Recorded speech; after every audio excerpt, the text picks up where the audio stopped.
네, 안녕하십니까. 서울 배재고등학교 3학년 부장 이정영입니다. 제가 오늘 강의 드릴 주제는 학령 인구 감소에 따른 대입 전형 설계인데요. 그 중에 아무래도 오늘 주관하는 장소가 기관이 건국대학교 글로컬 캠퍼스이다 보니까 건국대학교 글로컬 캠퍼스에 대한 부분을 조금 다뤄줄 겁니다. 그래서 약간 재미있는 내용이죠. 어떻게 보면 가장 핫한 부분이라고 할 수 있는 이 학령 인구 감소에 대한 부분이니까 아마 관심들이 많으실 거라고 봅니다. 자, 그럼 강의를 제가 시작할 텐데요. 강의는 크게 세 챕터로 나눠 가지고 강의를 진행하도록 하겠습니다. 첫 번째가 학령 인구에 대한 변화입니다. 두 번째는 2022 올해죠. 2022 대입의 특징 및 변화라는 부분으로 해서 한 번 더 두 번째를 나갈 거고요. 세 번째는 이제 오늘 하이라이트죠. 2023 이후 대입 전형 설계 방향입니다. 그래서 오늘 학령 인구가 변화된 부분으로 인해 가지고 어떤 변경되는 또는 이런 대입 전형이라든가 또는 앞으로의 대입 전형이 어떻게 설계가 되어야 될 것이라는 부분들을 다룰 건데요. 좀 굉장히 많은 도움이 됐으면 좋겠습니다. 자, 그럼 첫 번째 말씀을 드리도록 하겠습니다. 첫 번째 주제는 학령 인구 변화입니다. 자, 지금 보시는 화면이 언제쯤 기사이냐면요. 1월 28일입니다. 굉장히 그 최신의 어떤 기사인데요. MBN 뉴스가 이런 그 기사를 냈더라고요. 학생들이 사라진다. 2034년 전국 학교 3분의 1이 미니 학교다라는 말로 이렇게 그 큰 타이틀이 나와 있습니다. 제가 빨간색으로 줄 네모칸을 친 그 부분 한번 읽어보도록 하겠습니다. 여러분의 학교는 안녕한가요? 그다음에 대한민국이 매년 갱신 중인 세계에서 가장 낮은 출산율의 여파가 학교를 덮치고 있습니다. 지난해 사상 처음으로 사망자 수가 출생자 수를 앞서는 인구 데드크로스가 일어났다고 하니 학생들의 실종은 점점 더 빨라지고 학교도 점점 작아지겠죠? 라는 이런 멘트로 해가지고 시작되는 뉴스입니다. 그래서 실제 아래 표를 보시게 되면 지난 2016년도에 교육부가 발표한 자료가 있습니다. 적정 규모 학교 육성 추진 계획이라는 그러한 그 내용을 발표를 했는데요. 그 내용을 보게 되면 도시 지역과 그리고 읍지역, 그리고 면벽지 지역에서의 초등학교 또는 중고등학교별로 어느 정도 인원이 가장 좀 적정 학교 규모냐라는 것을 좀 판단해서 내놓은 자료인데요. 초등학교 같은 경우는 면벽지가 61명, 중고등학교 61명이죠. 읍지역 같은 경우는 초등학교 121명, 중고등학교 181명입니다. 그리고 도시 지역은 초등학교가 241명이고 중고등학교는 301명입니다. 자, 그런데 이게 2016년에 발표한 자료이거든요. 그래서 사실 이 MBN 뉴스가 이걸 한국교육개발원 교육통계센터를 통해 가지고 좀 데이터 분석을 한 자료인 것 같아요. 보시면. 그래서 실제 분교를 제외하고 전체 11,659곳을 이제 분석을 했다라고 합니다. 그랬더니 지금 그림에서 보시는 것처럼 굉장히 지금 현재 2020년 이후, 그러니까 미니 학교 비율이 현재는요 26.6%인데요. 뒤에 가서는 제가 다시 한번 설명을 드릴 텐데 일단 현재의 비율이 전국적으로 봤을 때 26.6%의 미니 학교 비율이 이미 됐어요. 자, 그런데 지역별로 굉장히 차이가 좀 심하죠. 예를 들면 흔히 말하는 서울, 경기, 인천이라고 할 수 있는 이 수도권 지역은 그나마 미니 학교 비율이 좀 더 그렇게 크지 않은데요. 전북 지역이라든가 또는 전남 지역이라든가 또는 뭐 경북 그리고 저기 강원 이런 쪽은 거의 뭐 40%, 50%에 가까운 그러한 그 미니 학교의 현재 비율을 보여주고 있다라는 것을 알 수가 있습니다. 그래서 굉장히 이건 심각한 것이 아니냐 그만큼. 그래서 잠깐 실제 MBN 뉴스에서 실제 발표한 뉴스를 한 3분 정도 되는데요. 한번 시청을 해보도록 하겠습니다. 지난해 사상 처음으로 사망자 수가 출생자 수를 앞섰죠. 아이들이 있어야 할 초, 중, 고등학교도 비상이 걸렸는데요. 정상적인 교육 과정을 위해 최소한의 규모를 정한 적정 학교 기준에 맞춰서 데이터를 분석해 봤더니 13년 뒤, 그러니까 2034년에는 전국 학교의 3분의 1이 이 기준에 미치지 못하는 것으로 나타났습니다. 폐교할 지경이 되는 거죠. 데이터 M, 임경현 기자가 보도합니다. 한때 전교생 500명으로 가득했던 학교가 텅 비었습니다. 지난해 졸업생 수가 38명으로 급감하며 결국 폐교한 서울 염강초등학교입니다. 지방의 상황은 더욱 심각합니다. 출산율 저하에 인구 유출까지 겹치며 학생들은 더욱 빠르게 사라지고 있습니다. 7명의 졸업생을 끝으로 지난 2017년 폐교한 경북 봉화의 법전중학교입니다. 이곳 경상북도에서 지난 10년간 문을 닫은 학교는 총 110곳으로 전국에서 가장 많습니다. 우리나라가 다른 선진국에 비해서 압도적으로 수도권 인구가 많고 특히 청소년의 경우에 대학 진학과 취업이 주 요인이 되면서 수도권에 몰리는 경향이 높습니다. 지난 2016년 교육부는 적정 학교 규모라는 걸 발표합니다. 그러니까 지금 이 기준에 미치지 못하는 학교는 폐교를 고려해야 되는 미니 학교란 뜻이죠. MBN 데이터 AI 취재팀은 이 기준을 토대로 전국 학교 12,000곳을 전수 분석해봤습니다. 지난해 기준 전국 초, 중, 고등학교 중 무려 27%가 미니 학교인 것으로 드러났는데요. 전라북도는 전체의 절반 이상이 미니 학교였고 전남과 강원, 경북 등도 50%에 육박했습니다. 서울은 세종시 다음으로 가장 낮은 수치를 기록하긴 했지만 2008년과 비교하면 8배 넘게 늘며 전국에서 가장 빠른 증가율을 보였죠. 그럼 앞으로는 어떻게 될까요? 취재팀은 학생 수와 학생들의 수도권 집중도를 변수로 추가해 2047년까지 전국의 미니 학교 비율을 추산해 봤습니다.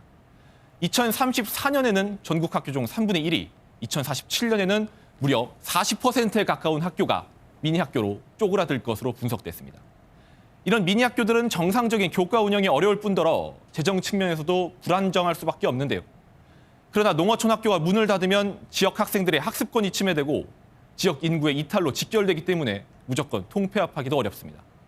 전문가들은 학생 수 감소는 복합적인 사회 현상인 만큼 교육당국과 지자체가 적극적으로 협력해 대책을 마련해야 한다고 입을 모읍니다. MBN은 KDX 한국 데이터 거래소를 통해 자세한 취재 데이터를 공개하고 있습니다. 지금까지 데이터임이었습니다. 네, 잘 보셨죠? 참으로 심각한 수준이 아닐 수가 없습니다. 우리가 지금 이 짧은 MBN 뉴스를 통해 가지고 인구와 특히 학령 인구가 엄청나게 줄어들고 있다는 것을 알 수가 있습니다. 자, 학령 인구가 줄어들고 있다는 얘기는 대입 환경에도 영향을 분명히 준다라는 건데요.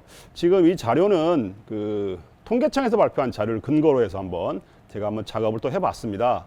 2000년생, 2001년생, 2002년생 제가 박스를 쳐놨죠. 그 중에서 2002년생이 올해 고3이었습니다. 그런데 올해 고3과 그리고 이미 현재 대학교 1학년 다니고 있는 2001년생. 근데 사실 2001년생 같은 경우도 올해 작년이죠, 작년. 코로나 팬데믹 현상 때문에 대학 생활이 굉장히 좀 우울했다라는 말을 하거든요. 근데 그 아이들도 역시 자기들 1년 선배들인 2000년생에 비해서 굉장히 많은 인원이 줄어들었습니다. 그렇다면 이렇게 많이 줄어든 인원이 어떠한 영향을 미쳤을까요? 제가 마지막에 멘트를 달아놓은 것이 2005년생까지도 계속돼서 지금 현재 감소가 되는 추세거든요. 그러니까 그만큼 심각한 이런 학령 인구 감소는 결국은 대입에도 큰 영향을 미칠 것이라는 것을 지금부터 제가 증명으로 보여드리도록 하겠습니다. 자, 이게 지금 사실 작년에 나왔던 뉴스 자료예요. 뉴스 자료. 실제 보시게 되면 2018, 2019년 수험생 교과 등급별 인원 추정. 그래서 수험생이 줄어들게 되면 내신 컷이 낮아진다는데라는 그러한 팩트 체크로 제목을 뽑아놓은 거예요. 그래서 실제로 파란색이 2018년 57만 명일 때 아까 현재 대학교 2학년이라고 보시면 돼요. 2000년생. 2019년 이게 지금 현재 2001년생. 아까 앞에서 보셨던 2001년생입니다. 이때 굉장히 많이 줄어들었죠. 6만 명 이상 가까이가 줄어들었어요. 그런데 그 그래프를 좀 보시게 되면 파란색과 빨간색, 즉 빨간색이 2019년생이에요. 그러니까 현재 대학교 1학년이라고 보시면 될 텐데요. 각 등급별로 몇 등에서 등수별로 등급의 변화가 인원이 적어지는 게 보일 거예요. 그죠? 심각하죠? 근데 실제로 그림으로 보셔서 잘 모르실 텐데 제가 이걸 서울에 있는 9개 고등학교를 샘플로 한번 비교를 해봤습니다. 한번 보시면 깜짝 놀라실 겁니다. 자, 서울에 있는 고교 A 고등학교라고 할게요. 자, A 잘 기억해 놓으십시오. 뒤에 가서 제가 이거 2년간 분석한 자료입니다. 2년간. 보시게 되면 파란색이 2018년, 현재 대학교 2학년인 학생이라고 보시면 됩니다. 그리고 빨간색이 2019년, 2001년생이죠. 그래서 대학교 현재 1학년이라고 보시면 될 텐데요. 제가 2년 전부터 분석을 했다고 했잖아요. 그렇기 때문에 먼저 2년 전 걸 보고 그다음에 역시 또 작년 거 보도록 하겠습니다. 자, 보시면 1등급에서 1.5등급 사이 인원이에요. 이건 숫자는 안에 인원입니다. 그래서 500명이었다가 전체 한 학년이 500명에서 368명으로 거의 132명이 줄었어요.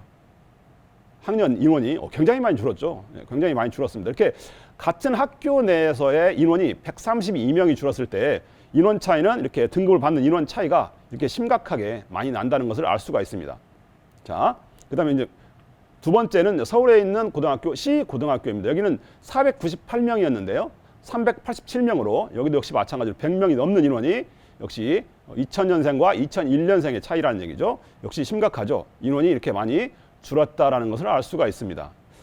똑같겠죠. 그죠? 그다음에 마지막으로 서울에 있는 고등학교 I라는 고등학교입니다. 여기는 2018년, 즉 현재 2000년생이죠. 331명이었다가 2019년도 2001년생이 239명으로 역시 여기는 100명 가까이, 100명은 아니지만 100명 가까이 좀 줄었습니다. 그래서 이 자료를 보시게 되면 전체적으로 굉장히 특히 중간층이 굉장히 많이 줄어드는 현상을 확인할 수가 있습니다. 여긴 여고입니다. 그래서 제가 흔히 말하는 남고, 여고 그리고 남녀공학 이렇게 세 개의 자료를 샘플링으로 가져왔는데 실제로 이걸 갖다가 이건 재작년 자료라고 그랬죠.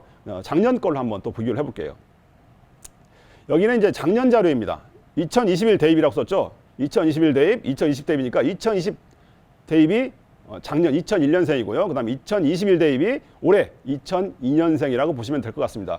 인원은 어때요? 예, 재작년보다 좀 덜 줄어들었죠. 사실 그 2000년생에서 2001년생 사이가 가장 많이 줄었습니다. 그 다음에 작년도도 역시 많이 줄었는데요. 그때보다는 덜 줄었어요. 그래도 보니까 어때요? 감소율이 거의 뭐 12% 또는 16% 또는 36%. 특히 그 I 고등학교는 아까 보시는 것처럼 여고등학교였어요. 여고였는데 239명에서 더 많이 줄었죠. 153명으로. 그래서 실제 이렇게 많이 줄어드는, 계속해서 줄고 있는 현상을 확인할 수가 있다라는 겁니다. 근데 그 중에서 이제 G고등학교라고 되어 있죠. G고등학교는 432명에서 396명으로 36명이 줄었습니다. 가장 적게 줄었죠. 가장 적게 줄었습니다. 여기는 이게 적게 줄어들었을 때 차이가 또 얼마큼 나는지를 한번 비교해 보는 것도 한번 볼 필요가 있을 것 같아요. 그래서 실제 이 가장 적게 줄어든 인원, 그런 학교, 그리고 I고등학교 36% 가장 많이 줄어든 학교의 차이에서 각각의 평균 석자 등급 변화를 한번 확인해 보도록 하겠습니다. 보시면 어때요? 예. 역시 작년과 현재 고3이라고 그랬죠. 2021 대입이니까요. 이 학생들과 작년도의 차이가 보시면 이미 평균 석자 등급에서 굉장히 점수가 떨어지고 있습니다. 예를 들면 6명에서 10명 사이가 원래 1.95였죠. 평균 등급이. 근데 2.21로 떨어졌죠. 그죠? 그리고 저쪽 내려와 가지고 맨 마지막에 41명에서 45명 사이, 석차 구간이 41등에서 45등 사이라고 보면 되겠죠. 3.51 등급이었는데 3.9등급으로 평균 등급이 이렇게 많이 떨어졌다는 겁니다. 자, 이 얘기는 결국은 대학에서도 이런 현식을 좀, 그 고등학교의 현실을 아시면 어쨌든 어떻게 할까요? 예, 반영할 때 뭐 수능 최저 기준이라던가 이런 부분들을 적용하는 데 있어서 충분히 참고할 만하겠죠. 또는 만약에 내가 입시를 올해 치르게 되는 그러한 그 당사자다라고 한다면 또 어떤 전략을 짤 필요가 있을까요? 당연히 작년도 결과 또는 재작년도 결과보다는 분명히 최종 합불 자료에 있어서 결과 자료가 더 낮아질 것이다라는 것을 예측할 수 있는 부분이라는 거죠. 왜? 이미 이렇게 학령 인구가 감소되면서 학교 내에서도 등급 따기가 어려워졌다라는 거예요. 왜? 인원이 많이 줄었기 때문에. 그래서 그런 부분들을 충분히 감수를 하셨으면 좋겠습니다. 자, 그래서 결론을 좀 내려보겠습니다. 이 학령 인구 감소로 인하는 어떤 영향력은 그럼 어떤 거냐? 지금 보셨던 것처럼 내신 등급당 학생 수가 당연히 감소가 되겠죠. 그죠? 그래서 실제로 어떤 그 1등급을 100명 했을 때는 4명이 받겠지만 1000명이면 40명이 받는다는 거죠. 그렇지만 그 인원이 줄어들면 줄어들수록 등급을 받는 인원 수는 적어질 수밖에 없다. 그래서 이 내신 등급당 학생 수가 당연히 감소가 될 것이고요. 그리고 학생부 중심 전형의 내신 커트라인이 하락될 것이다. 당연히 이것도 예상되는 부분이겠죠. 그래서 대학에서의 그 전형 설계를 할 때에는 이런 부분들을 충분히 고려해서 어쨌든 지금 새로 들어오는 학생들이 학령 인구가 많이 줄어든 그런 학생들이기 때문에 내신 따기가 쉽지 않았을 것이다. 그렇다면 우리가 뭐 제시하고 있는 최장력 기준이라든가 또는 우리가 생각하고 있었던 기본적인 뭐 학생부 교과 성적이라고 한다면 교과 등급의 합격 기준이라든가 이런 것들을 좀 낮춰놓을 필요가 있다라는 겁니다. 그 다음에 수능 응시생 감소, 당연히 감소가 되겠죠. 특히 올해 같은 경우는 코로나 팬데믹으로 인해 가지고 예상했던 것보다 더 많이 감소가 됐습니다. 실제 수시에서 합격한 학생들이 정시 수능을 보러 가지 않은 그런 사태까지 일어나게 됐죠. 시험 보러 갔다 괜히 코로나 걸리면 곤란하잖아요. 그죠? 그래서 특히나 많이 수능 응시생이 감소가 됐는데요. 이렇게 감소가 되다 보면은 결국은 수능을 안 보기 때문에 수능 최저학력 기준을 충족한 학생 수도 같이 감소가 된다라는 것을 알 수가 있겠습니다. 자, 그런 부분을 충분히 역시 감안했으면 좋겠고요. 마지막으로 그렇다면 우리가 한번 생각해 볼 수 있는 부분인데요. 그렇다면 교과는 이렇게 내신 등급이라든가 이런 것들이 다 감소가 될 텐데 학생부 종합전형에서는 이런 비교과가 어떻게 영향력을 끼칠 거냐는 거죠. 그래서 이런 부분을 한번 고민을 해봐야 될 것이다라는 거죠. 특히나 이 학생부 종합전형은요, 어떤 그 학생부 교과 성적을 정량적으로 평가하지 않잖아요. 그러다 보니까 정량적인 평가를 하지 않기 때문에 충분히 어떤 내가 내신은 좀 부족하다 하더라도 학교에서의 활동을 열심히 하게 되면 충분히 그 활동한 부분들을 인정받아가지고 대학에 합격할 수 있는 또는 면접을 통해서 합격할 수 있는 그런 기회가 있었거든요. 그런데 이 학생부 종합전형에서 점점 이 비교과가 예전만큼 영향력은 좀 떨어질 것이다라는 부분이 예측이 충분히 돼요. 이건 학령 인구하고 감소하고 상관없이 그럴 거예요. 왜 그러냐면 뒷부분에 제가 좀 설명을 드릴 텐데요. 2022, 2023으로 갈수록 점점 학생부에 대한 어떤 기록 자체가 굉장히 축소가 되고 있다는 게 현실입니다. 그래서 그런 부분들을 감안했을 때도 역시 학생부 종합전형에서 비교과 영향력은 예전에 비해서 많이 좀 줄어들지 않겠느냐라는 것을 좀 아시면 좋겠습니다. 자, 그러면 두 번째로 넘어가 보도록 하겠습니다. 자, 2022 대입의 특징 및 변화입니다. 2022 대입은 올해죠. 올해 2021이 다 끝났습니다. 사실은 아직 뭐 끝난 건 아니에요. 아직 추가 모집이 또 남았죠. 정시가 아직 다 발표가 안 됐고요. 정시도 지금 현재 발표 중이고 추가 모집을 하고 있습니다. 근데 또 실제 이제 정시가 다 끝나게 되면 또 추가 모집이 한 번 더 있습니다. 그래서 그런 부분까지 있다면 아직 끝난 건 아니지만 곧 뭐 다 끝났다라고 보시고 이제 이번에는 이제 올해 고3으로 올라가는 2022 대입의 특징과 이제 변화되는 부분들에 대해서 한번 훑어보도록 하겠습니다. 참 이게 변화가 대입 제도가 굉장히 많이 변화가 됐죠. 특히 공정성 강화라는 측면에서 어마어마하게 지금 변화가 되고 있습니다. 실제 작년 같은 경우, 올해 같은 경우죠. 뭐 2020년이라고 할게요. 2020년 같은 경우는 세 개의 학년, 1학년, 2학년, 3학년 학생 모두가 다 각각 다른 전형을 준비해야 되는 뭐 이런 형태가 나타났다 뭐 이런 말도 많이 하잖아요. 근데 올해도 마찬가지입니다. 올해도 새로 들어오는 이제 2024 대입을 들어오는 중학교 3학년 현재 그 학생들 같은 경우는 또 어마어마하게 또 많이 바뀝니다. 그래서 이게 계속해서 이렇게 대입 제도가 개편되고 있는데 거기에 밑바닥은 뭐가 있냐면 공정성 강화라는 게 있습니다. 그래서 사실 이 공정성 강화가 교육부에서 2018년 8월에 1차적으로 발표를 했다가 그리고 재작년이었죠. 2019년 11월 달에 다시 한번 다시 대입제도 공정성이라는 그 부분을 기초로 한 대입제도 개편이 또 다시 한번 발표가 됐었죠. 그래서 좀 훑어보게 되면 이미 뭐 2021이 끝났으니까요. 올해 2022, 2023 그리고 2024까지 나와 있는 어떤 그 개편 비교표를 한번 보시게 되면 자기소개서 양식이 올해부터는 아예 개선되는 것이 3개 문항으로 바뀌었죠. 완전히. 지금 작년 같은 경우는 4개 문항이었습니다. 그런데 올해 고등학교 1학년은 올라오는 중학교 3학년의 경우는 이제 자기소개서가 폐지가 됩니다. 참 이게 자기소개서가 없이 이제 서류만 가지고 학생부만 가지고 평가를 하겠다 그런 얘기인데요. 그다음에 학교 생활기록부는 뭐 이미 2019학년도부터 계속해서 변화가 됐기 때문에 어느 정도 가만히 하셔서 보시면 될 것 같고요. 교사 추천서는 올해부터 이제 완전히 폐지가 됩니다. 교사 추천서는 폐지가 되는데 그러면 교사 추천서를 대신할 수 있는 게 뭐냐 그런 말들 되게 많이 하시죠. 교사 추천서를 대신할 수 있는 건 종합의견입니다. 행동 특성 및 종합의견이 이 교사의 추천서를 대신한다라고 보시면 될 것 같아요. 그리고 기타 대학별고사 같은 건 좀 보시면은 논술 전형이라든가 특기자 전형은 단계적으로 폐지를 유도하고 있습니다. 이건 교육부에서요. 그리고 올해 완전히 이제 적성고사가 폐지가 되죠. 그리고 대입 블라인드 서류 평가는요, 확대가 됩니다. 이미 대입 블라인드 평가는 올해부터 이미 실시가 됐었습니다. 서류부터 다 해가지고 다 서류가 됐었어요. 고교 프로파일은 완전히 이제 폐지가 됐죠. 작년부터 폐지가 됐습니다. 그리고 지역균형 발전 관련 전형 선발 수도권 대학은 10% 이상 권고라고 되어 있습니다. 이 부분은 뭐냐면 결국은 지역을 균형적으로 발전을 시키기 위한 대학교의 측에서 지금 흔히 말하는 서울대학교의 지역균형 선발 전형이 있잖아요. 이제 그런 것처럼 학교장 추천 전형을 교과를 반영한 그런 전형들이 되게 많이 선발을 하라, 10% 이상 선발을 하라고 권고를 하고 있습니다. 그래서 올해부터는 그런 그 전형이 새롭게 등장을 한다라고 보시면 될 것 같아요. 자, 그리고 전형 과정 중심으로 한번 살펴보도록 하겠습니다. 전형 과정으로 보게 되면요, 평가 과정은 당연히 투명화됐죠. 특히나 평가 기준이라든가 이런 것도 점점 공개가 확대되고 있고요. 부정비리 제재를 근거 법규로 신설해가지고 강하게 좀 단속을 하겠다, 뭐 이런 쪽으로 보시면 될 것 같고요.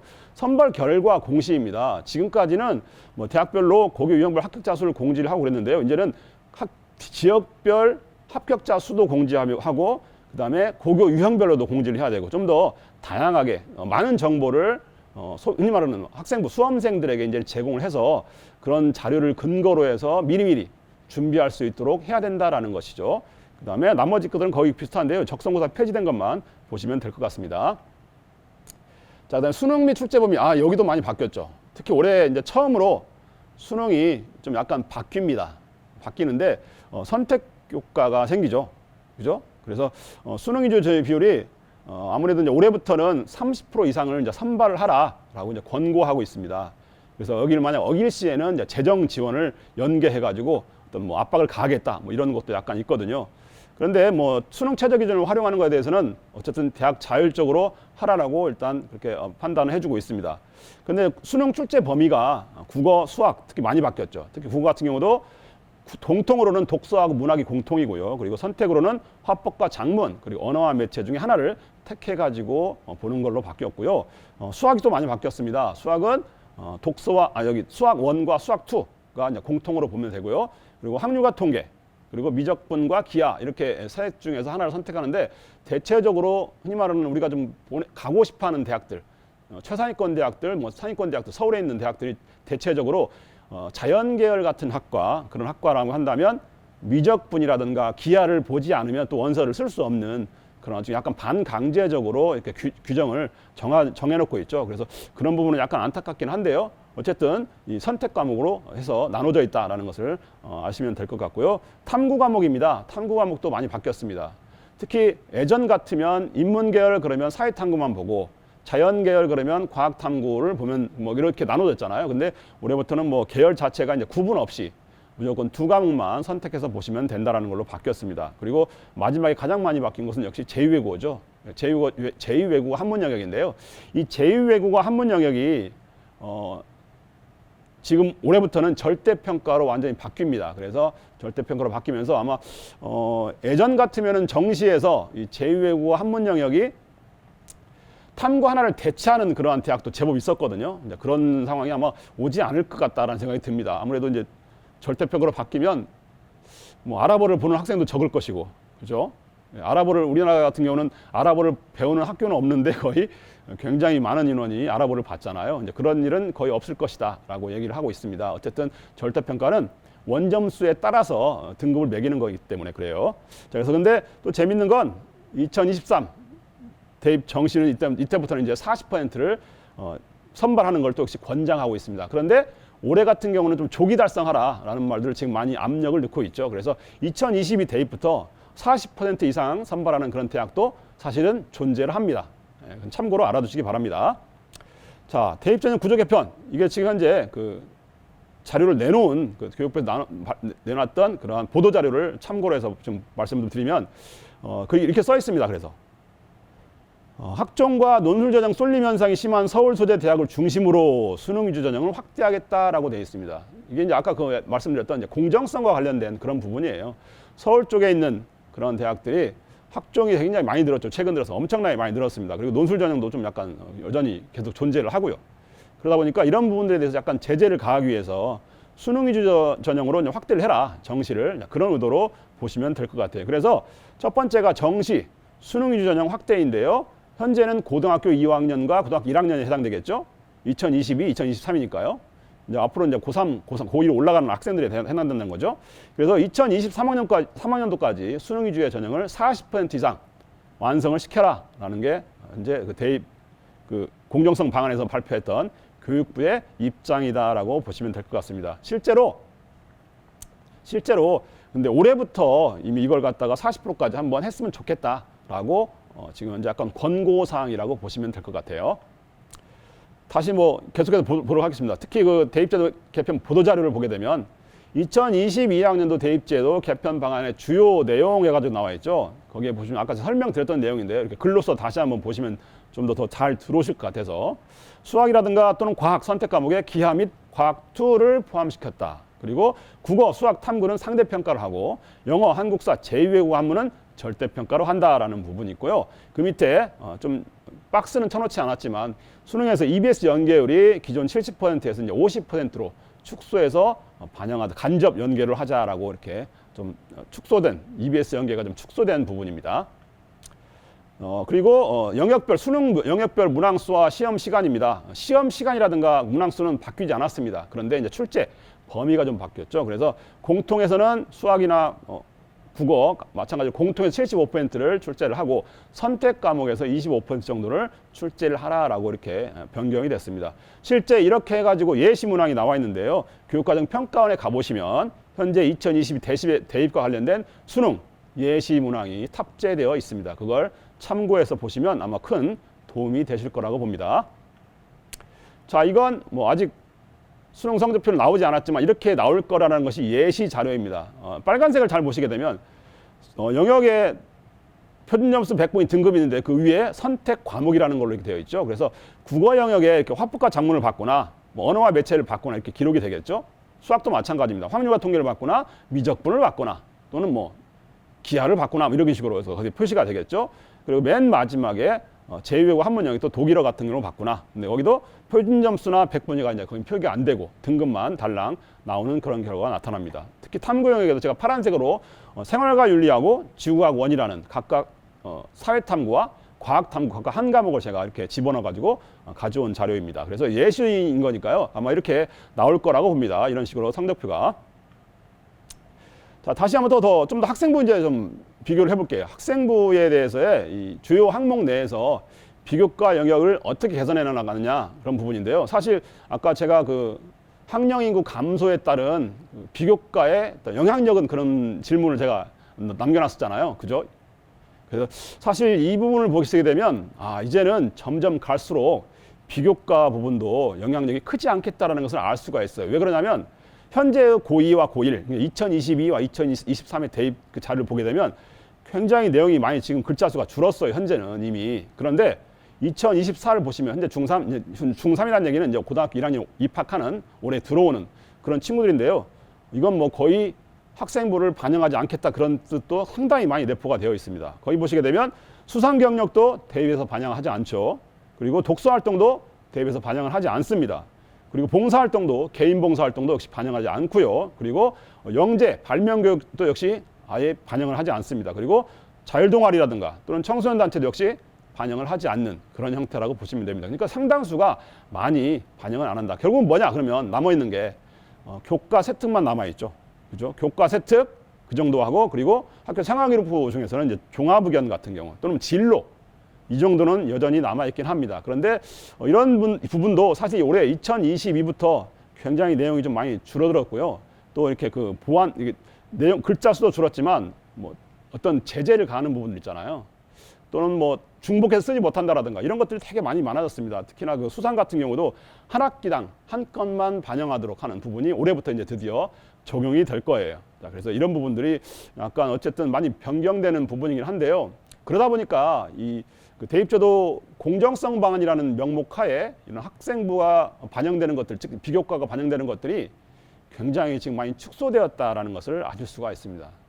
좀 안타깝긴 합니다. 어떻게 보면 이 학생부 종합전형이 학교 현장 내에서는 나름대로 긍정적인 효과를 가져온 것도 있어요. 어떤 점이냐면 학생들이 그전에는 수업을 열심히 받았다고 하지만 사실은 어떤 그 대입을 준비하기 위한 그런 수업이었는데 이 학생부 종합전형은 활동 위주로 많이 봤던 것들이 있기 때문에 상당히 학교 생활을 열심히 했었던 그런 부분도 분명히 있었거든요. 그런 긍정적인 부분이 있었지만 어떤 그 공정성이라는 그런 명목 하에 굉장히 많이 손질을 하다 보니까 이게 뭐랄까요? 처음에 시도하고자 했던 의도하고자 했던 거하고는 좀 많이 달라진 그러한 이 학생부 종합전형이 돼버린 것이 아닌가라는 생각이 좀 듭니다. 자, 이게 지금 학생부 항목을 좀 제가 교과학습 발달 사항을 지금 한번 보시는 거예요.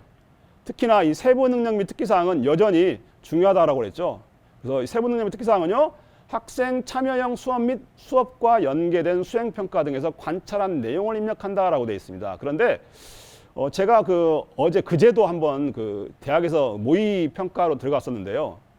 수업과 연계된 수행평가라든가 이런 것들을 해야 되는데 앞에 학생의 진로와 연계된 부분들이 자꾸 세부 능력 및 특기 사항에 기록되는 것 같은 느낌이 살짝 들더라고요.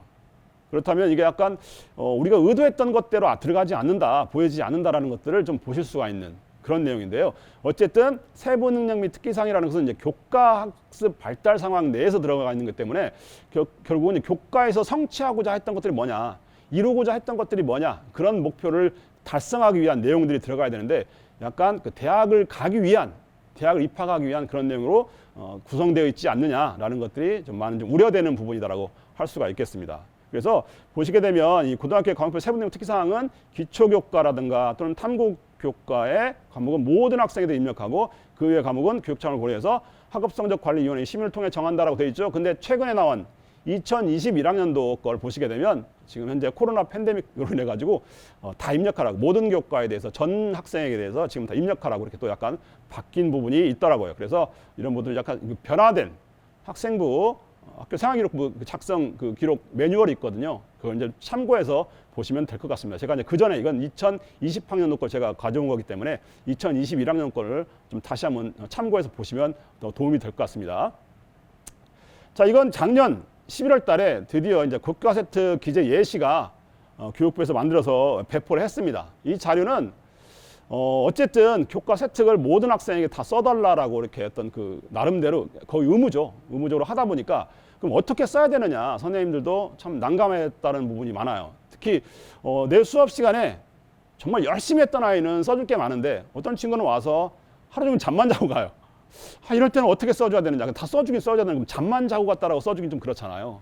그래서 나름대로 그 학생도 잠을 자는 와중에도 뭔가 들은 게 있지 않겠느냐. 약간은 긍정적인 면을 봐서 그런 부분들을 좀 잘 캐치한 다음에 기록을 해줘라. 뭐 이런 의도로 보시면 될 것 같아요. 그래서 1번, 2번으로 지금 약간 나눠서 봤는데요. 1번 같은 경우 지금 보면 학습 동기와 학습 활동의 태도 등을 보여주고 있다라고 지금 보여있죠. 그다음에 두 번째, 학습 의지와 약점을 극복하는 노력을 보여줬다라고 되어 있습니다. 두 번째는 어떤 식으로 써 있냐면 두 번째 동그라미 볼게요.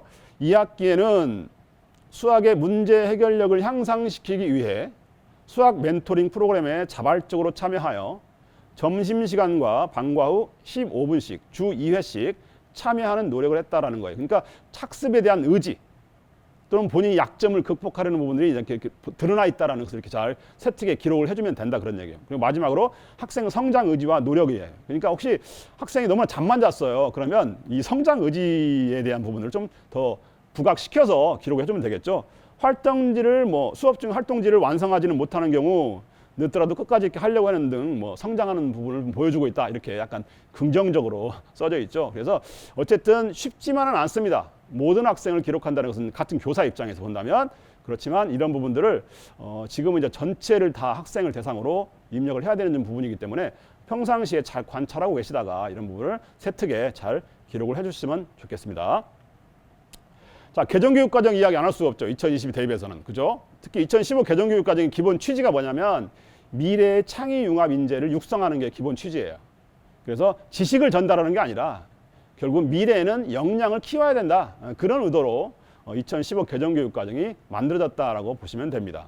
그래서 이 미래교육을 위한 6가지 핵심 역량을 발표를 했는데요. 그 역량의 첫 번째가 의사소통 역량, 두 번째 공동체 역량, 세 번째 심미적 감성 역량, 지식 정보 처리 역량, 그리고 창의 융합 사고 역량, 그리고 마지막으로 자기 관리 역량, 이렇게 6가지 핵심 역량으로 구성이 되어 있습니다. 그래서 결국 이렇게 바른 인성을 갖춘 창의 융합형 인재를 육성해 나가자, 뭐 그런 의도로 2015 개정교육과정에서 특히 미래교육에서 요구하는 그러한 역량이라고 보시면 될 것 같습니다. 2015 개정교육과정이 어떻게 변화됐냐를 보시게 되면요, 첫 번째가 문이과 구분이 완전히 없어졌죠. 그래서 인문학과, 과학기술이 공통으로 이렇게 공부를 할 수 있는 그런 영역이 생겼고요.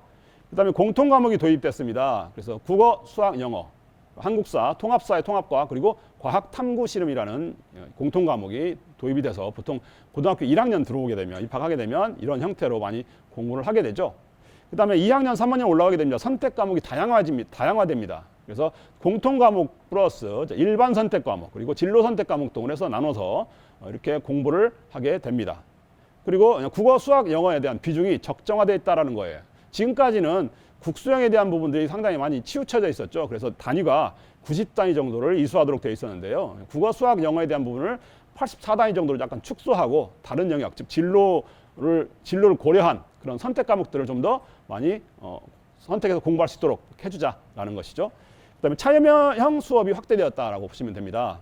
토의하고 토론하고 발표하고 실습하는 이런 과정 중심의 어떤 평가를 하라 그런 얘기예요. 그래서 이런 즉 결과 중심이 아닌 수업 중간에 토의하고 토론하고 발표하고 실습하는 내용들을 잘 기록해 놨다가 그 학생의 어떤 과정들, 이런 과정들을 평가에 반영하라는 얘기인데, 그게 바로 아까 말씀드렸던 이제 세특이라고 보시면 되겠습니다. 그래서 이런 부분들이 많이 변화가 있는 건 사실입니다.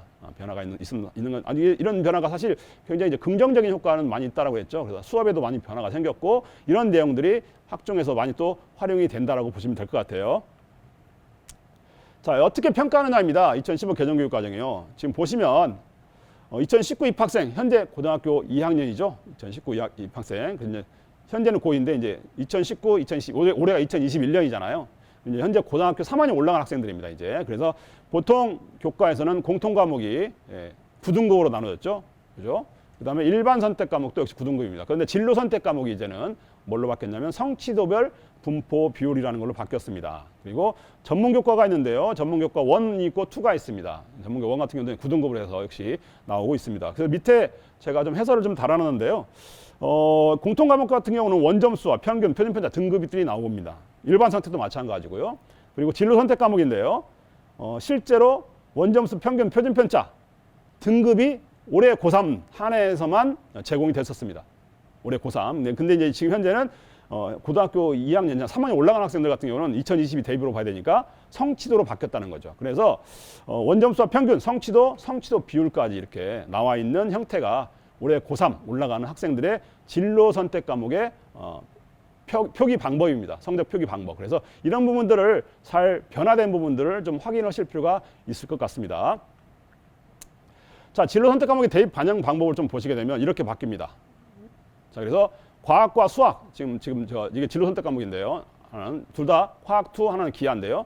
단위수가 4단위입니다. 원점수와 평균이 나와 있죠. 그리고 성취도가 나와 있고요. 수강자수가 나와 있고요. 그다음에 석차 등급이 나와 있는데 A 32.4%, B 30.9%, C는 36.7% 이렇게 각각 비율을 기록하도록 되어 있습니다. 그래서 실제 올해 같은 경우 살펴보니까요. 성취도별로 점수를 반영하는 대학이 있습니다. 그래서 연세대, 한양대, 중앙대, 경희대 같은 경우는 A, B, C에 일정 점수를 부여한 다음에 총점을 또는 가산점을 반영하는 형태로 하고 있고요.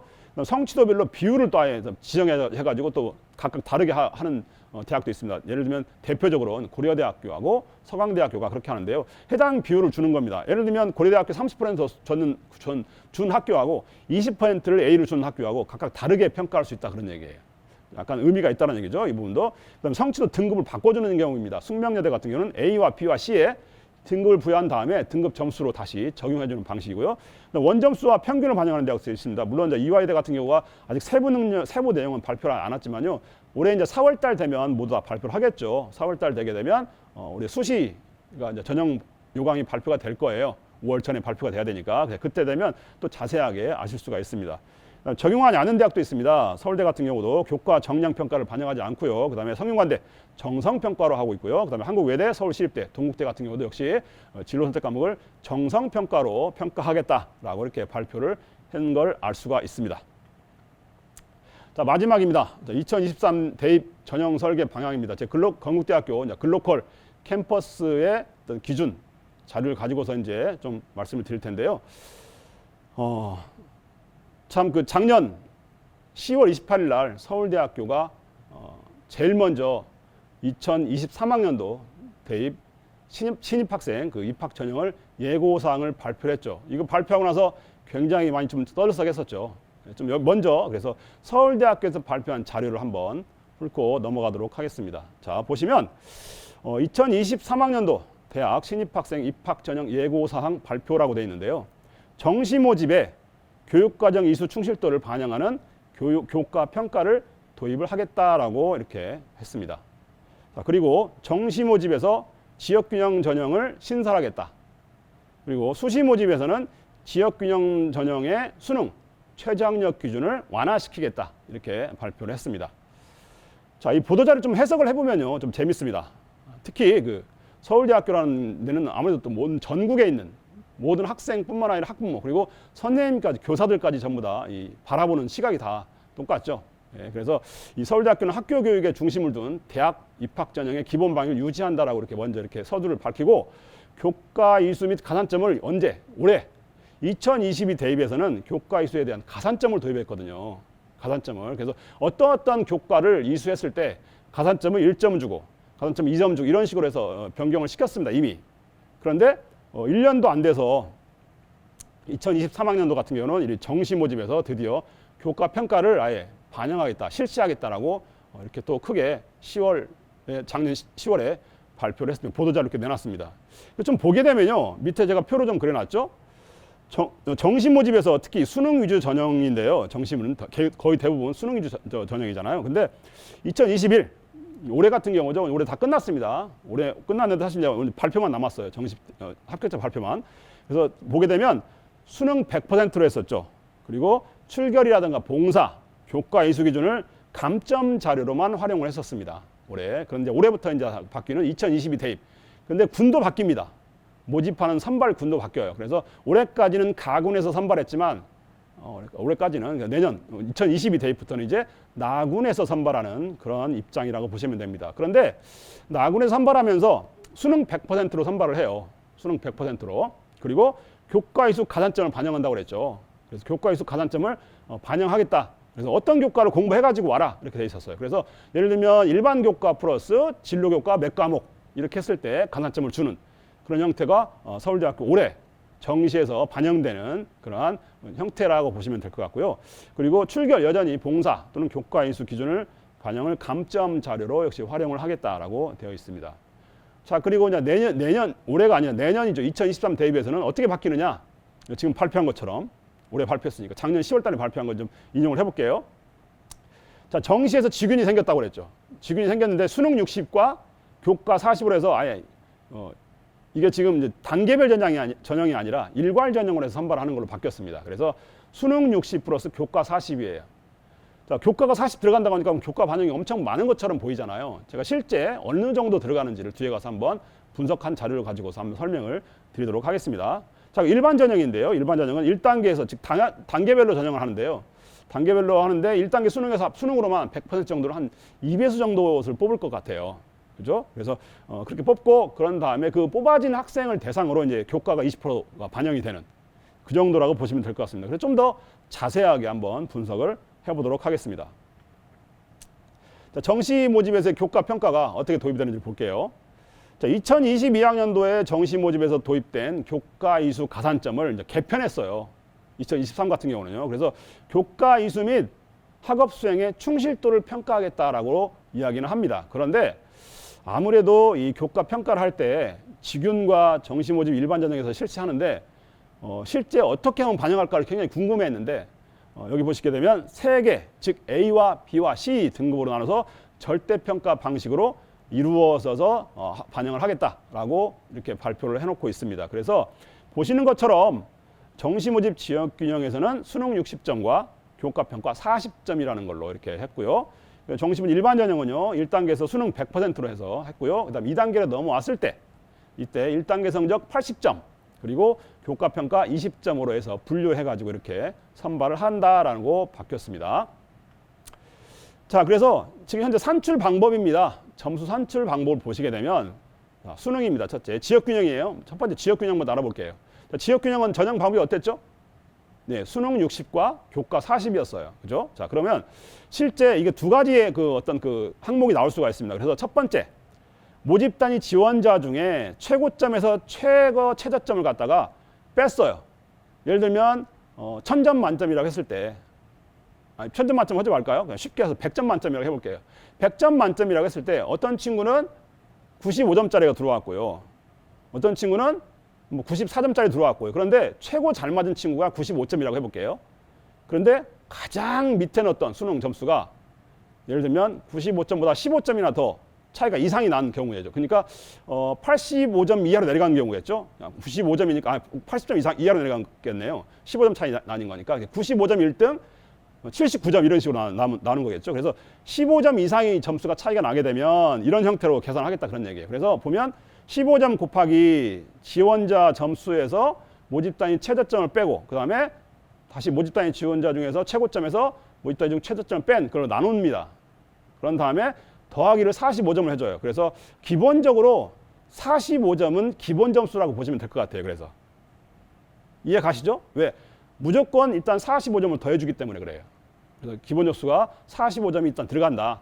차이가 크게 나지 않을 것이다. 그 안에 집어넣는다는 얘기예요. 그래서 그리고 15점 미만인 경우예요.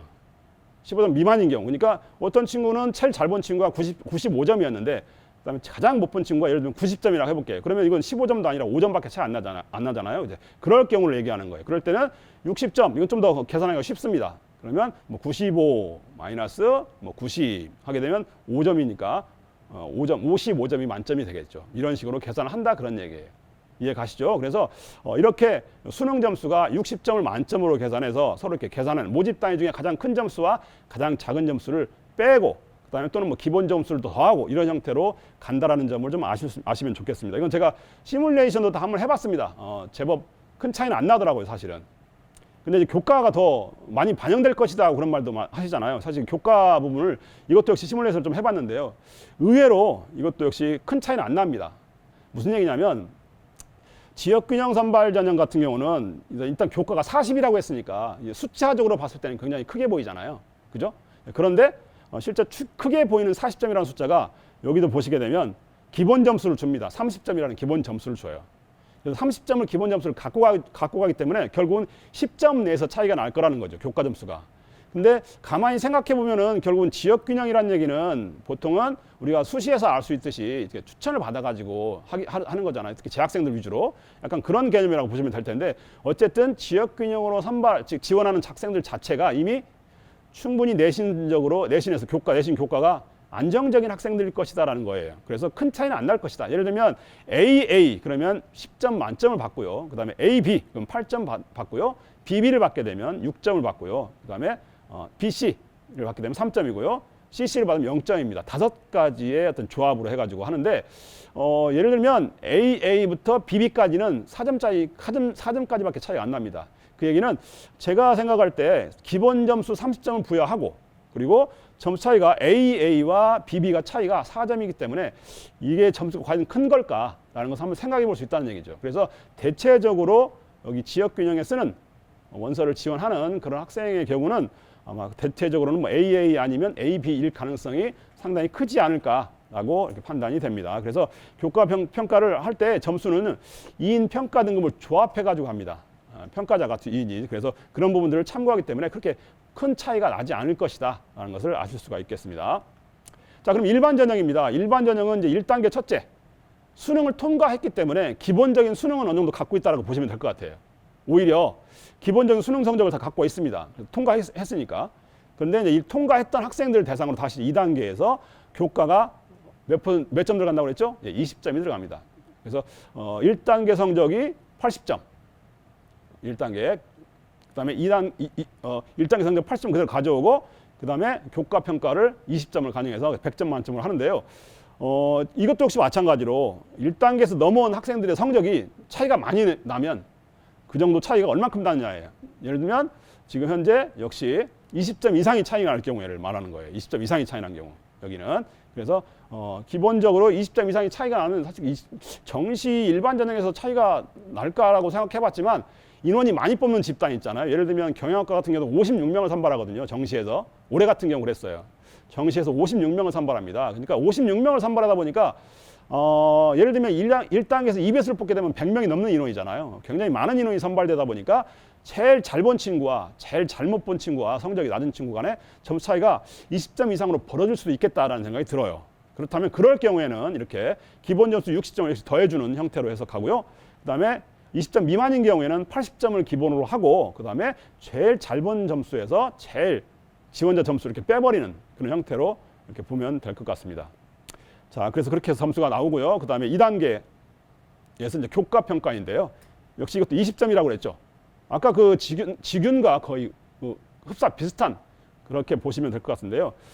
여기 보시게 되면 기본적으로 15점을 여기도 줍니다. 그 얘기는 아까 그 지균에서는 30점을 줬잖아요. 그래서 특히 이 교과 영역의 점수가 10점에서 차이가 났었는데 여기는 5점밖에 차이가 안 납니다. 그래서 5점, 즉 AA는 5점, 그리고 AB는 4점, 그리고 BB는 3점, 그리고 BC는 1.5점, CC는 0점입니다. 사실 서울대학교에 지원하는 학생 치고는 CC를 받을 학생은 거의 없을 것이다 라고 보고요. 그래서 여기도 아까 말씀드렸던 것처럼 거의 BB 정도 맞으면 되지 않을까라는 건데 근데 몇 점 차이에요? 만점과 2점밖에 차이 안 납니다. 그렇다는 얘기는 지금 서울대학교에서 발표한 정시에서 2023 정시에서 교과 점수를 반영하겠다고 한 부분이 실제로 안에 들여다보면 영향력은 크지 않을 것이다.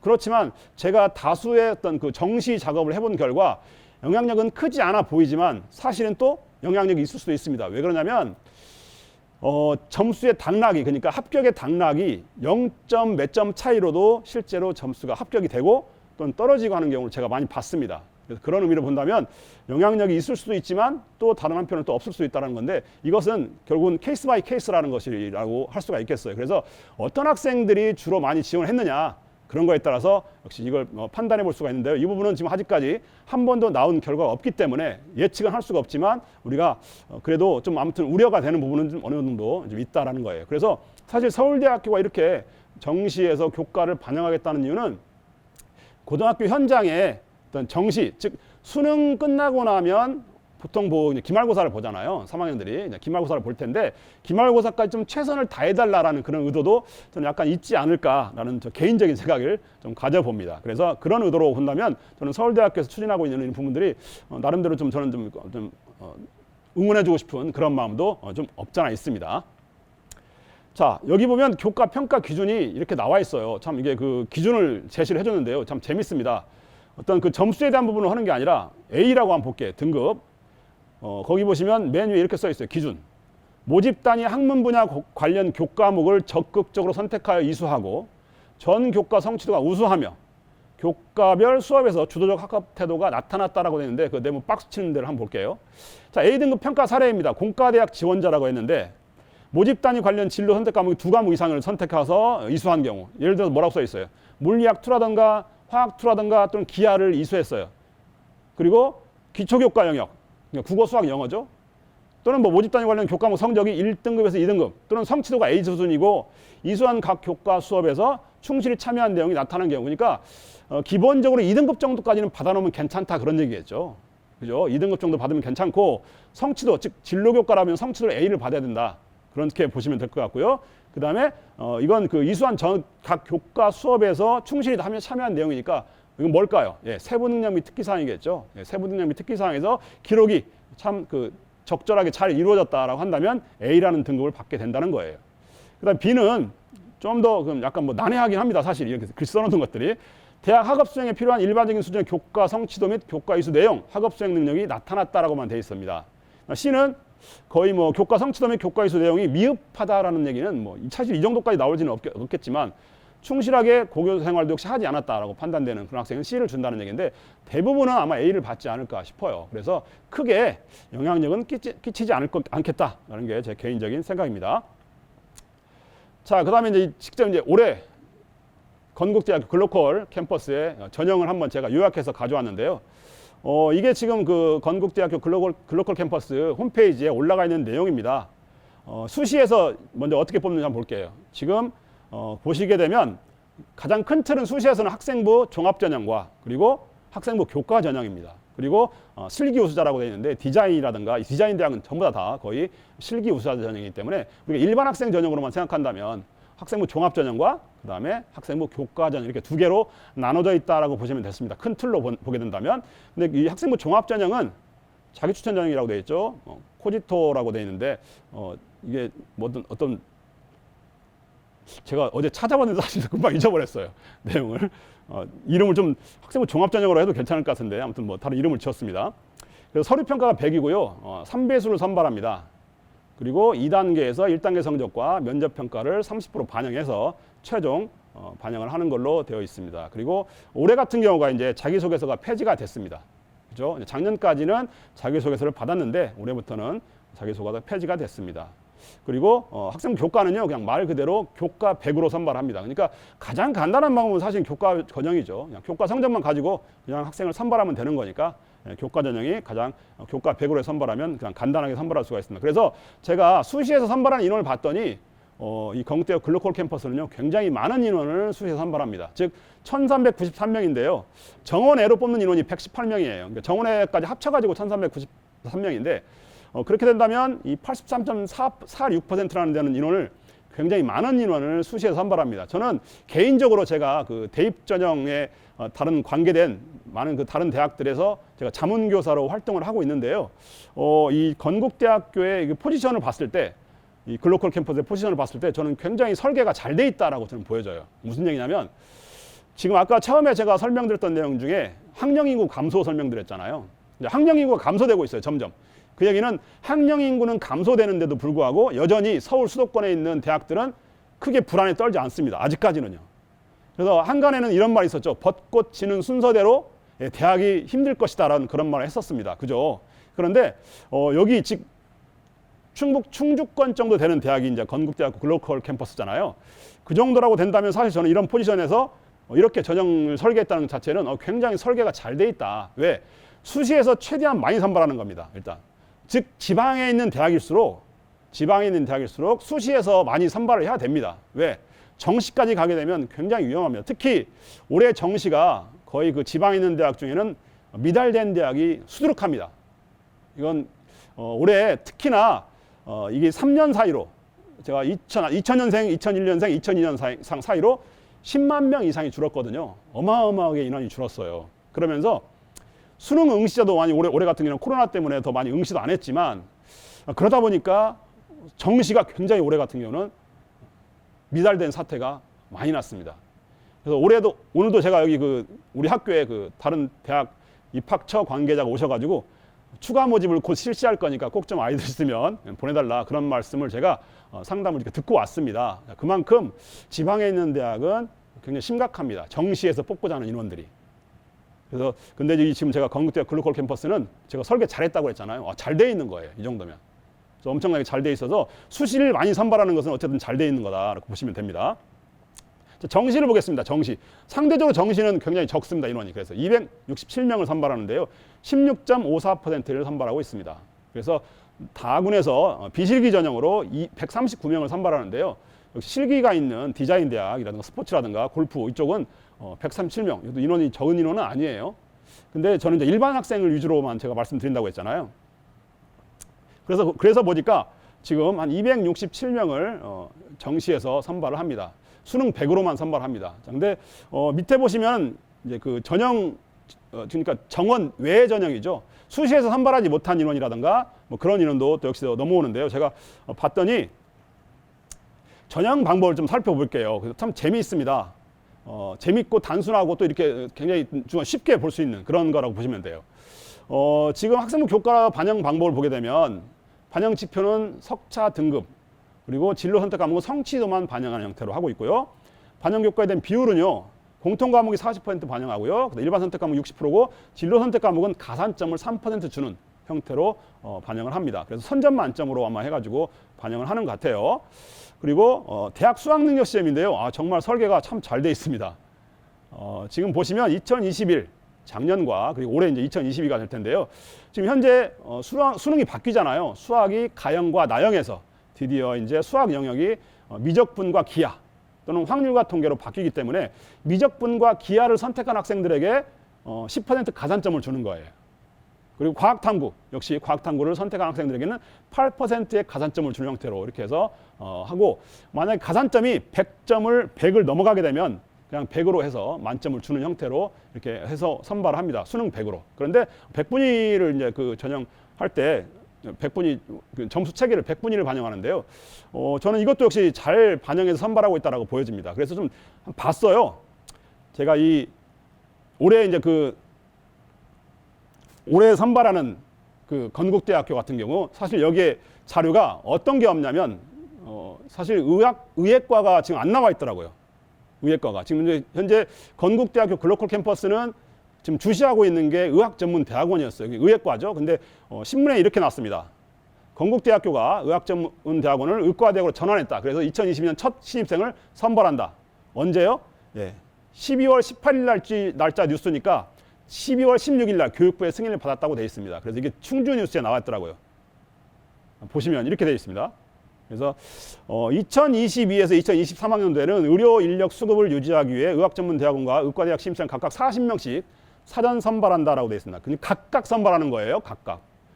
그다음에 2024학년부터 이제는 의과대학 의예과 신입생만 40명을 선발하는. 그러니까 이제 결국은 의학전문대학원이 사라지는 거죠. 이제 그렇게 2년간만 그렇게 하고요. 그래서 글로컬 캠퍼스 같은 경우는요, 학제가 이제 완전히 전환되면서 내년 학부에서 다 이제 선발하는 형태라고 보시면 되고, 제가 살펴봤더니 여기 보시는 것처럼 건국대학교가 1985년도부터 교육부에게 이제 당시 충주 캠퍼스에 있는 의대 설립을 허가받아서 2005년도 20년까지 20년간 거의 운영을 해왔다라고 이렇게 나와 있습니다. 그래서 20년 뒤에 이제 드디어 2007년부터 서울에서 수업과 실습을 진행했다고 되어 있고, 뭐 좀 밑에 더 기사 내용이 있더라고요. 근데 제가 좀 물어봤습니다. 그랬더니 이게 그 밑에 더 기사 내용을 보게 되면 감사에 걸렸다고 합니다. 감사에 걸려서 뭐 의학전문대학원이 서울에 있는 그 서울 건대병원 있잖아요. 거기서 수업을 이렇게 병행을 했었는데 그게 아마 그 감사에 걸려서 결국은 충주에서만 수업을 하는 걸로 되어 있습니다. 제가 이제 질문을 나중에 질문이라고 보기에는 제언 하나 할 건데, 사실 이제 그 건국대학교가 가지고 있는 매력 중에 하나가 서울 캠퍼스는 수의학과잖아요. 그러면 충주 캠퍼스는 결국 이제 글로컬 캠퍼스죠. 글로컬 캠퍼스는 의학과하고 이제 간호거든요. 메인으로 할 수 있는 게 그런 그 학과를 어떻게 부각시켜서 이걸 내놓을 것이냐예요. 그런 부분들은 저는 의학과만 좀 이따가 말씀을 드리도록 할게요. 그래서 이 의학전문대학원에서 뽑는 방법이었어. 이렇게 뽑더라고요. 작년도에 뽑았더라고요. 이렇게. 그래서 일반 전형과 특별 전형으로 해서 각각 40명을 선발했었습니다. 일반 전형에는 1단계에서 400%를 2단계에서 100%를 해서 선발을 하는데, 이게 4배수를 선발했겠죠. 그죠?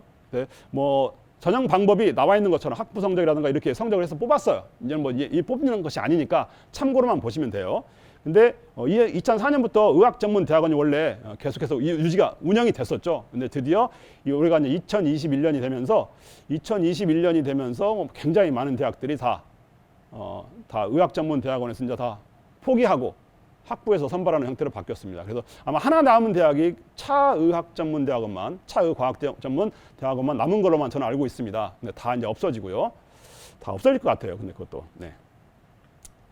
자, 이건 올해 제가 올해 실은 많은 수능 성적 데이터를 가지고서 흔히 말하는 참고점 작업을 합니다. 참고점 작업을 하는데 정시에서의 각 군별 그 의대의 위치입니다. 각 군별 의대 위치예요. 사실 건국대 글로컬 캠퍼스 같은 경우는 다군이거든요. 모집군이. 그렇다면 가군에 서울대 의대가 있었죠. 그리고 나군에는 연대, 가톨릭, 성균관대, 울산대, 고려대 의대가 있었어요. 그런데 이제 올해 같은 경우는 이제 바뀌죠. 서울대가 드디어 나군으로 다시 옵니다. 그러다 보니까 자연스럽게 고려대학교하고 연대가 이제 가군으로 옮겨갈 거예요.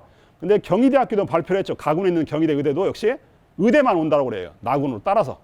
이렇게 쭉 군별 이동이 될 거예요. 그래서 올해는 이건 이제 올해 거였지만 현재 고3 학생들이 입시를 치른 2021 대입이었었죠.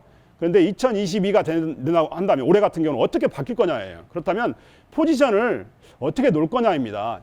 이건 지금 밑에 제가 표시한 것처럼 2021 대입 정시 의예과 군이었는데 그렇다면 건국대는 과연 어디에 포지션을 놓을 건가예요. 저는 다군에 놔도 크게 괜찮겠다라는 생각이 들긴 들어요. 현재까지는 아마 바꿀 생각은 없는 것 같아요. 그런데 다군으로 놓게 되면 일단은 다군과 경쟁해야 하는 대학들입니다. 제가 지금 빨간색으로 표시하는 대학이 있는데 인하대학교 의대가 있고요. 9명. 그다음에 단국대 천안. 그리고 대구 가톨릭대, 동국대, 그리고 밑에 고신대도 있죠. 좀 더 있습니다. 저 밑에 내려가면 이제 순천향대학교도 역시 있습니다. 그래서 그런 대학들과의 어떤 경쟁을 해야 되는 부분들. 그래서 위치가 어디 쪽에 잡을 것인가, 포지션을. 그런 부분들에 대해서 먼저 생각을 해볼 필요가 있을 것 같습니다. 근데 제가 볼 때 아까 의학전문대학원을 수업을 하면서 진행하면서 서울에 있는 캠퍼스에서의 학업력을 번갈아가면서 했다. 또는 3학년, 4학년 때 수업을 할 수 있다라는 조건이 붙는다면 저는 굉장히 건국대학 포지션이 올라갈 것이다라고 저는 일단 예측이 돼요. 울산대학교의 포지션이 왜 이렇게 많이 올라갔느냐? 그건 당연합니다. 울산대학교는 사실 울산에 있죠. 그런데 왜 이렇게 과연 이 흔히 말하는 메이저급 의대라고 우리가 얘기를 하는데 서울대를 포함한 성균관대, 연세대, 가톨릭대, 그리고 울산대 이 5개의 대학이 의예과가 메이저급이라고 더 많이 표현을 하잖아요. 당연하죠. 울산대는 지방에 있지만 실제로 3, 4학년 되면 당연히 어디로 올라와요? 예, 아산병으로 올라갑니다. 서울로. 거기서 공부를 해요. 그런 매력 때문에 상당히 지방에 있음에도 불구하고 포지션이 상당히 높다라고 보여지거든요. 그러면 건국대학교도 결국은 이제 그런 부분들을 충분히 살려야 되지 않겠느냐는 거예요. 높은 점수 학생들, 즉 우수한 학생들을 모집하기 위해서는 그런 부분들이 충분히 따라와야 될 것이다라는 거 저는 이렇게 판단하기 때문에 그렇게 제안을 좀 드리고요. 자, 그렇다면 현재 다시 올해 걸 한번 이제 훑어볼 거예요. 이걸 바탕으로 해가지고 이제 2023년 예측을 해봐야 되는 거니까요. 지금 현재의 어떤 수시와 정시의 비율은 83.46% 대 16.54%로 나누어져 있습니다. 그죠? 근데 2023년도에 우리가 이제 고민해야 될 거냐. 내년도죠. 이건 이미 나와 있는 거니까. 내년에는 과연 어떻게 해야 될 것이냐예요. 아직 설계가 안 돼 있는 걸로 알고 있는데요. 저는 실제로 수도권과 지방은 고민이 다릅니다. 즉 수도권에 있는 대학이라고 하는 경우하고 또 지방에 있는 대학이라고 하는 대학일수록 고민이 서로 달라야 된다고 보여져요. 특히나 아까 말씀드렸던 것처럼 이게 바로 학령 인구와 연결이 되기 때문에 학령 인구가 점점 줄어드는 상황에서는 수도권은 크게 영향을 받지 않겠지만 현재 지방은 굉장히 큰 타격을 받고 있습니다. 현재도. 그렇다면 현재 수시에서 83.46%를 뽑고 있는데 저는 90%까지 늘려도 저는 큰 문제는 없다라고 보여집니다. 건국대학교 글로컬 캠퍼스라고 한다면 수시에서 더 많이 뽑고 있다는, 만약에 뽑지 못하면 나중에 정시로 이월한다 하더라도 그러면 한 90% 정도까지 최대한 많이 수시에서 뽑고 그러고 난 다음에 정시로 넘겨와서 뽑는 것도 괜찮겠다라는 게 제 기본적인 생각입니다. 자, 그래서 이렇게 하면 될 것 같아요. 지금 올해 정시 모집 인원을 제가 한번 봤어요. 그래서 원래 최초 모집 인원이 193명이더라고요. 정시에 뽑고자 하는 인원이. 그런데 수시에서 못 뽑고 넘어온 인원이 44명이 넘어왔습니다. 이건 굉장히 적은 인원이에요. 사실은 처음 뽑고자 하는 193명의 22.38%에 해당되는 거기 때문에 적은 인원은 아니지만 전체 인원에 보면 굉장히 미약한 인원입니다. 성공했다라고 제가 말씀드렸던 이유가 이거예요. 즉 상당수가 수시에서 거의 다 뽑았다는 얘기거든요. 그 얘기는 정말 성공한 전략이었다.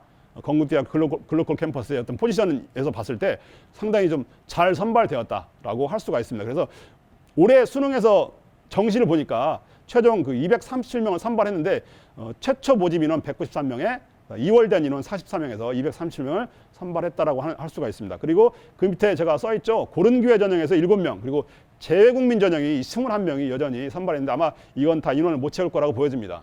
사실 재외국민 전형 같은 경우는요.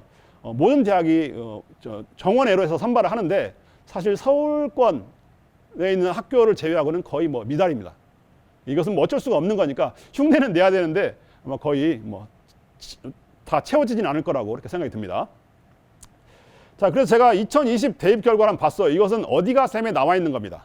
이 자료 보게 되면 되게 내용이 이건 제가 이제 대기업의 상담교사단으로도 활동을 하기 때문에 이런 자료를 볼 수가 있습니다. 그래서 어디가 셈에 올라가는 자료를 제가 끄집어냈습니다. 지금 자기 추천 전형이에요. 이 자기 추천 전형이니까 어떤 거죠? 아까 말씀드린 것처럼 학생부 종합 전형입니다. 종합 전형인데요.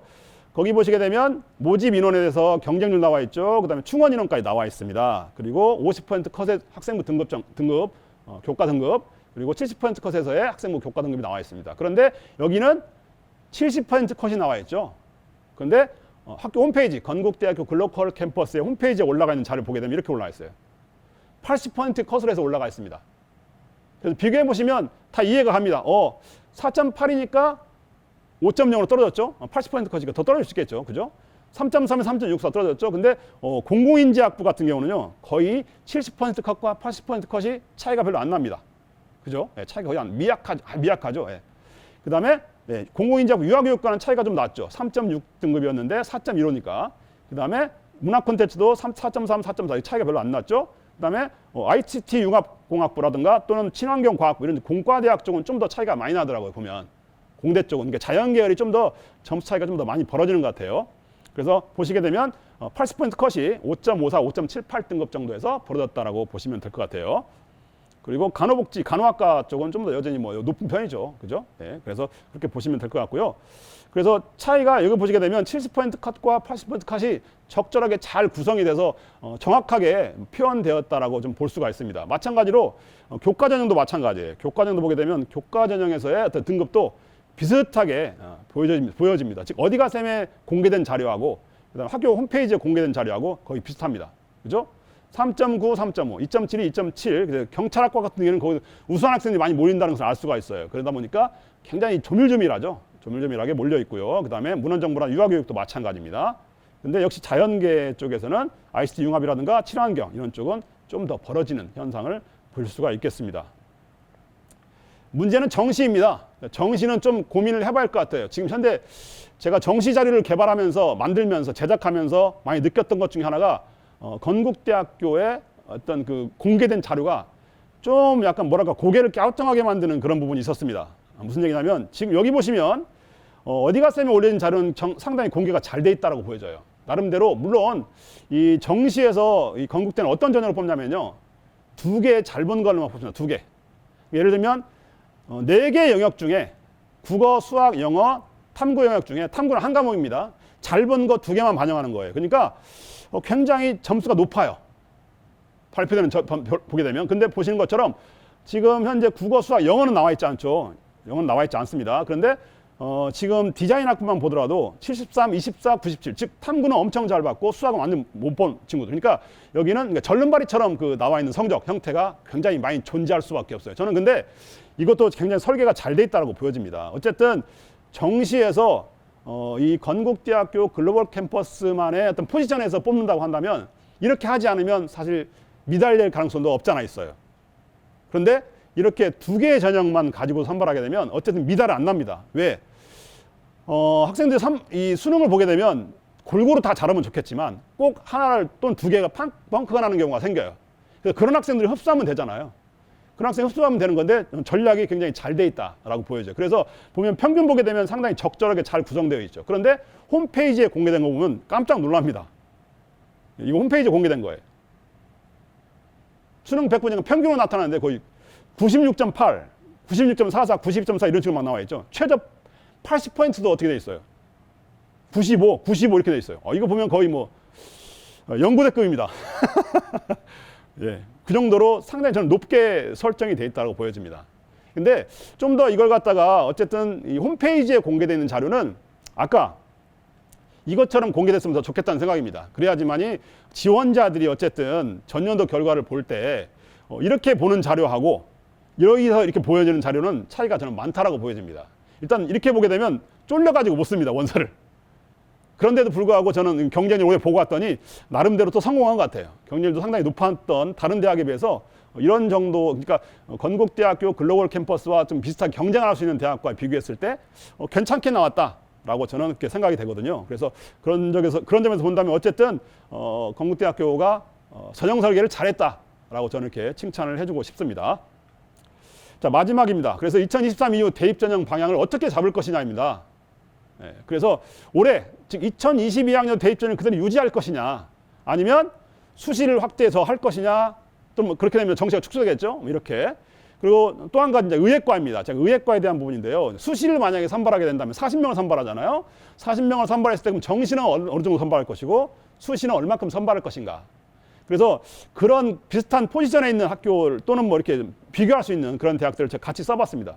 예를 들면 교과 전형이라고 한다면, 교과 전형으로 선발한다고 한다면 그 수능 최저 기준이 다 적용이 되거든요. 의대 같은 경우는요, 의예과는. 그래서 가천대는 이런 데는 뭐 보통 경북대 또 인하대 같은 경우는 세계 영역 1등급입니다. 수능에서. 그리고 가톨릭 관동대 또는 경상대, 부산대 같은 경우는 세계 영역 합의 4등급입니다. 자, 그리고 고려대, 전남대, 전북대 같은 경우는 4개 영역 합의 5등급입니다. 자, 서울에 있는 건국대학교 수의학과를 한번 같이 비교해 볼게요. 여기 논술 같은 경우는 세계합 4, 교과 전형 같은 경우는 세계합 5입니다. 저는 건대 수의학과 정도도 나쁘지 않다라고 보여집니다. 물론 건국대 수의학과는 서울에 있는 학교니까. 그런데 다른 데 의대하고 비교해 봤을 때 저는 산합 5 정도만 해도 나쁘지 않다라고 저는 보여집니다. 물론 이거 제 개인적인 생각이긴 한데요.